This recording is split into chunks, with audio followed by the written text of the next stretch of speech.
Alors voilà, donc je m'attaque au rampant pendant que Jessie va s'occuper de mettre toutes les entretoises. C'est pour ça qu'il fait du bruit.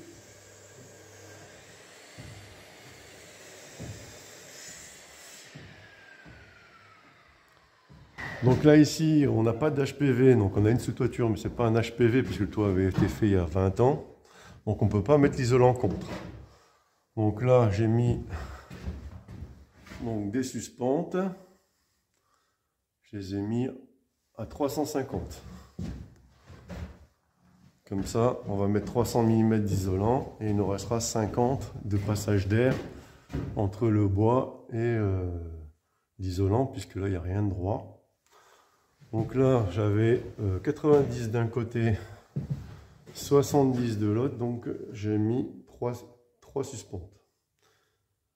Et je l'ai mis donc au milieu pour que ça soit équilibré.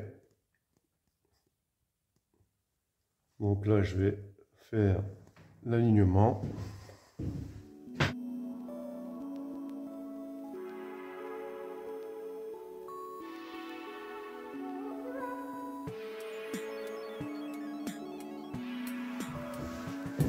Alors, donc les étapes pour commencer. Donc déjà, ici, on n'a pas d'HPV.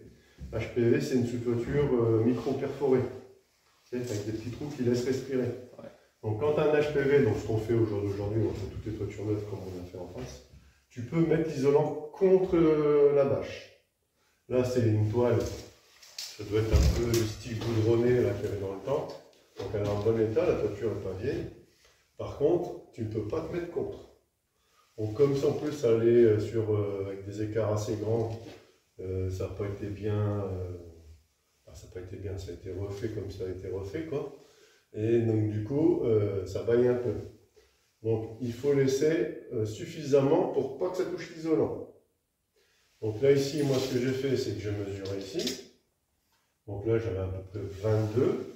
On va mettre 27,5 d'isolant, voire 30, on verra, mais au moins sur 27,5. Donc ça c'est la norme, elle est 24,5. Donc nous on est à 27,5. Donc du coup j'ai mis mes suspentes à 35, 350. Comme ça il va me rester un bon 50 mm. Et même si c'est pas droit, que c'est pas terrible, ça ne risquera pas. Pourquoi? Parce que ce qui se passera, c'est que si ça touche l'isolant, ça va créer de la condensation. Et la condensation, après, elle va couler tout le long, mouiller l'isolant, et l'isolant, il va être foutu en rien de temps. Donc, puis en plus, ça peut même traverser et venir mouiller les placots tout neufs. Donc, pour ça qu'il faut bien toujours laisser le vide d'air pour que ça s'aère bien. Donc, voilà, donc après, donc, on met une première suspente ici, une deuxième suspente. Donc ici, donc les écarts entre rails, entre fourrures, tu sais combien c'est? Les écarts entre les fourrures, entre la fourrure et la fourrure, c'est 60. Voilà, 60. Alors après, tu peux mettre 50. Ça dépend déjà de la façon dont tu mets ta plaque. Si tu mets ta plaque dans ce sens-là, 50, ça multiplie de 2,50 m. Quand tu travailles avec des plaques de 2,50 m, donc tu mets 50. Si tu travailles dans l'autre sens, dans le sens des 1,20 m, et bien là, à ce moment-là, tu mets 60, comme ça, c'est un multiple de ta plaque. Donc là, ici, il n'y a pas 60. Hein. De toute façon, on a non plus. Là, on a 80 à peu près. Et là-bas, on a à peu près 95. Donc du coup, on en met une. Donc là, j'ai mis 8 cm. Donc pourquoi? Parce que là, comme ça, je vais tomber en dessous de ma cloison, qui elle doit être à peu près vers 10. Donc là, comme ça me fait à peu près 10. Et au moins, je peux me visser dans le rail. Ma cloison sera vissée dans le rail et pas que dans le placo. Parce que si elle est vissée dans le placo, tu es obligé de mettre des chevilles. Donc, autant tomber dans le rail. Voilà. Après là, j'ai mis à peu près pour que ça aille jusqu'en haut avec la vitre aussi. Et que je ne sois pas gêné pour emboîter les fourrures. Parce que sinon, là, je n'arriverai pas à les mettre. Et après, voilà, tout simplement, je me mets au milieu. Donc là, après, tu mesures le milieu. Donc là, j'ai à peu près 80, 79. Donc, le milieu, c'est ici. 43,5. C'est quoi? Ah, quoi? Ça pourrait 40. Oui, bah oui, c'est pas à 5 000 près, hein, 78. 78 même plutôt, donc là je me suis mis à 39. Donc 39. Donc après tu prends une ficelle. Donc là je les ai mis d'équerre. Hein. Ouais, c'est pour ça que tu as d'équerre. Et là après tu prends une ficelle. Et là, tu le mets.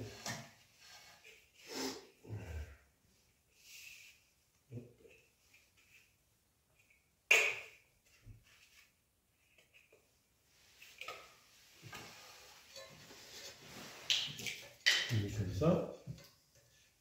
Et comme ça va donner ton alignement. Par rapport à la pente du toit. Ouais. Tu seras équilibré par rapport du toit parce qu'il faut t'obliger de mettre une ficelle. Sur du neuf, tu ne serais pas trop embêté si tu mesurais, mais un bois n'est pas toujours droit. Que là, sur de l'ancien, il n'y a vraiment rien de droit. Donc il faut se fier à rien. Donc c'est pour ça qu'il faut toujours utiliser l'équerre, les règles, ben là la ficelle, parce que tu n'as pas le choix. Donc là, c'était le milieu. Donc là, je me mets comme ça. Et je mets, tu vois, des petites encoches là. Par rapport à la ficelle. Voilà. Alors, hop, on va se mettre bien en face pour bien voir. Surtout avec mes bons yeux. Voilà. Donc là, je me suis mis le milieu et là, le milieu.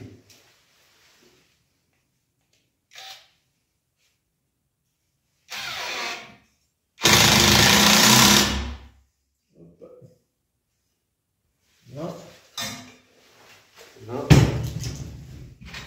Donc les vis placo, elles tiennent au bout des trucs, c'est fait exprès. Là, tu la mets d'équerre. Voilà. Elle était bonne. Je remets une deuxième vis.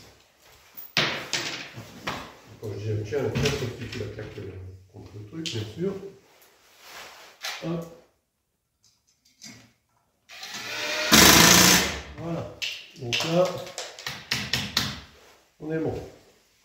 Alors, du coup, là après, on tire une ficelle pour aligner toutes les suspentes. Donc pour aligner toutes les suspentes, alors déjà, tu dois en mettre au moins tous les 50, puisque là, en fait, on a plus que 60 entre les bois, donc normalement, tu peux laisser un trou d'1 mètre, mais ici, tu ne pourras pas. Parce qu'en fait, là, si tu en mets une ici et une ici, en fait, à la prochaine fourrure, donc à celle-ci, tu peux en mettre une ici et décaler, et inversement là. Sauf que là, on pourra pas. Sur du neuf, c'est ce qu'on aurait fait. Mais là, on ne pourra pas. Donc là, on va en mettre une à chaque fois. On n'a pas le choix. Comme ça.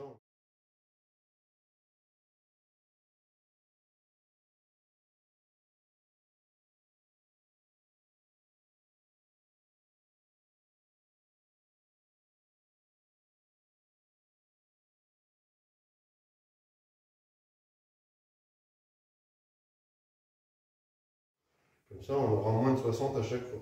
Hein, pour que ça soit suffisamment rigide. Donc ça, voilà. Donc là, tu vois, si je mets ma ficelle de là-bas à là-bas, et que je tire, parce qu'il faut que ça soit tendu, hein, sinon c'est pas bon. Qu'est-ce qui se passe? Donc là, je n'avais pas tiré fort, c'était juste pour régler le côté. Qu'est-ce qui va se passer? Tu vois, elle va être trop flexible. Bon, là, ça va, il n'y en a pas beaucoup. Mais elle va se détendre. Donc, qu'est-ce que je fais? Juste sur les extrémités, je la double. Donc, juste provisoirement, donc je mets juste une vis.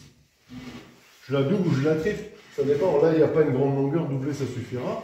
Si j'ai encore beaucoup plus long, genre sur une grande longueur de 10 mètres, là, je la triple, voire même je la quadruple. Ah, vraiment, je n'ai pas choisi, mais vraiment, apparemment. Donc là, on la met comme ça. Elle s'emboîte l'une dans l'autre. Comme ça, tu ne peux pas les décaler.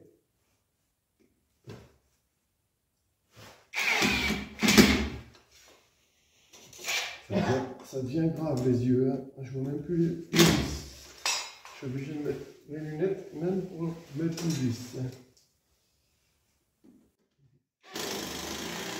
Voilà.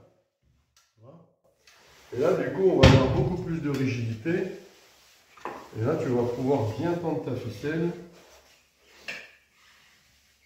sans être sûr qu'au milieu elle fasse le vent, tu vois. Là, je peux tirer. Donc là, je tire bien. Hop, je fais un tour, deux tours. Voilà. Donc là, je l'ai mis là en bas. Donc là, je vais faire pareil. Et la prochaine, donc, du coup, je vais remonter comme ça. Là, je vais passer devant. Passer comme ça et je vais partir par là. Tu vois? Et inversement, pour avoir toujours la ficelle en bas. Ou si tu commences par le haut, toujours la ficelle en bas. Parce que sinon, après, tu risques de te tromper.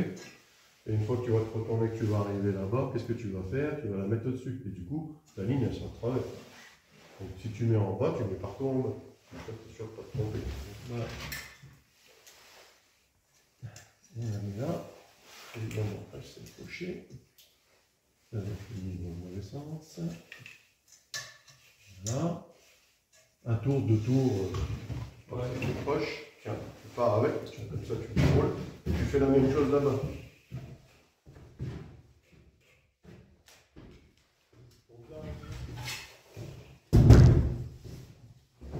Donc là, tu vois, tu as déjà fait la connerie là.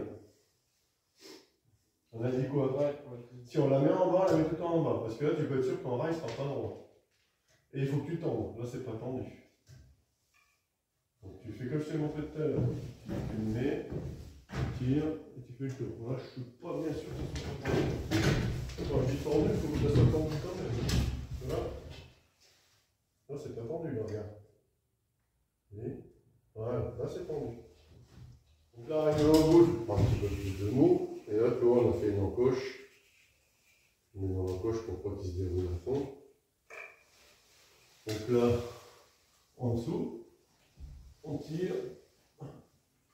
On vérifie que ça soit tendu. Voilà, un petit peu. Tu fais plusieurs tours. Surtout le dernier, là, tu fais 3-4 tours s'il faut. Hein. Ça tienne bien. Et là, en fait, tu t'accroches, là, il y a des petites lamelles qui sont juste derrière. Tu passes dedans et tu reviens.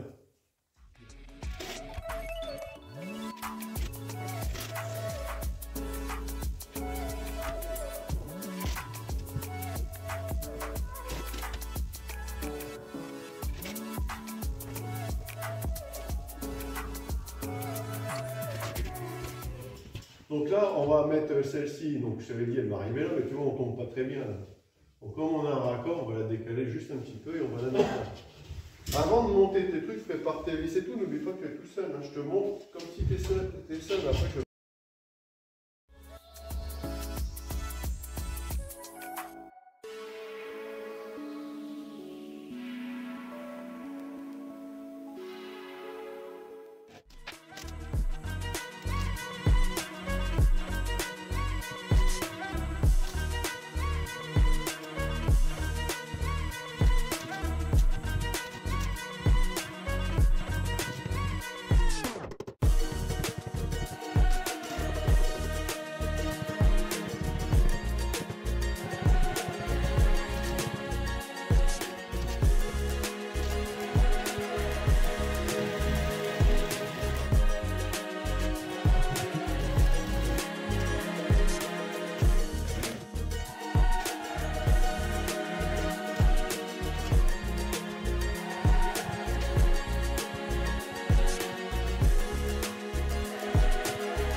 Les rails, ils sont en 3 mètres ou en 5 mètres. Donc nous, on utilise beaucoup du 3 mètres parce qu'on fait rarement des grandes longueurs.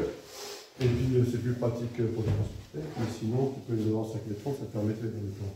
Donc pour les raccorder, on utilise ça. C'est des raccords pour fourrure. Ça s'appelle des ellipses. Ça se met dans ce sens-là. Comme ça.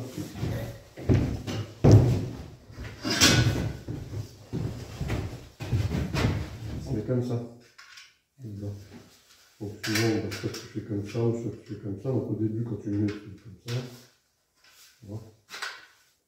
Le deuxième, tu arriveras moins bien, donc tu fais ça et après tu clipses.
Donc voilà, la première couche est mise. Donc entre les bois avec 50 mm de passage d'air derrière. Pour pas qu'il y ait de condensation.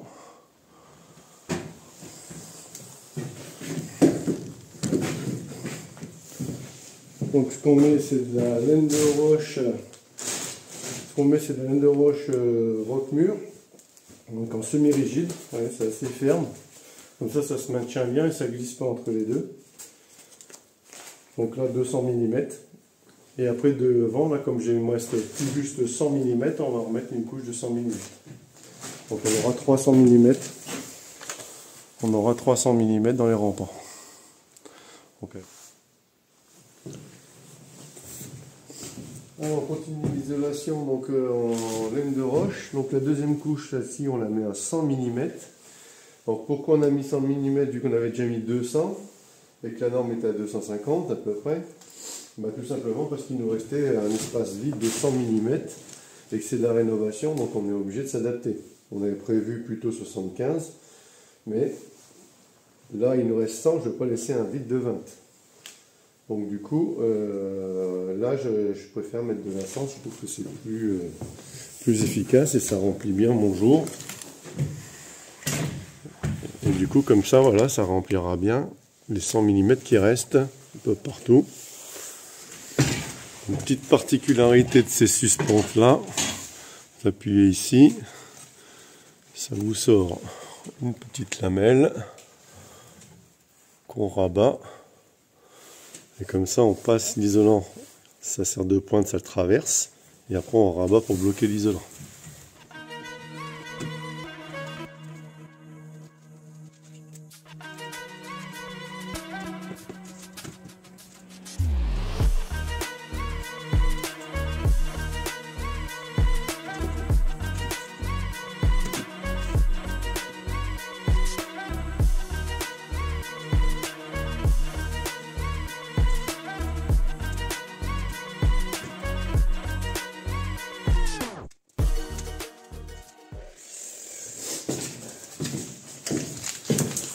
Le scotch est de 153 Alpha Flex, vous pouvez y aller, franchement, rapport qualité-prix, c'est imbattable.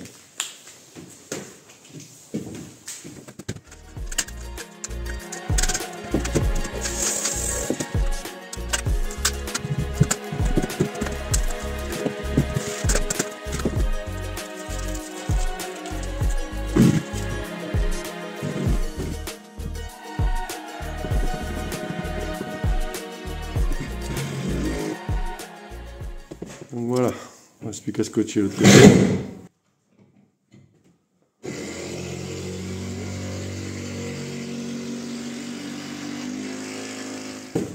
Vous voyez, même sur la pierre ça colle. Même s'il y a de la poussière, ça colle.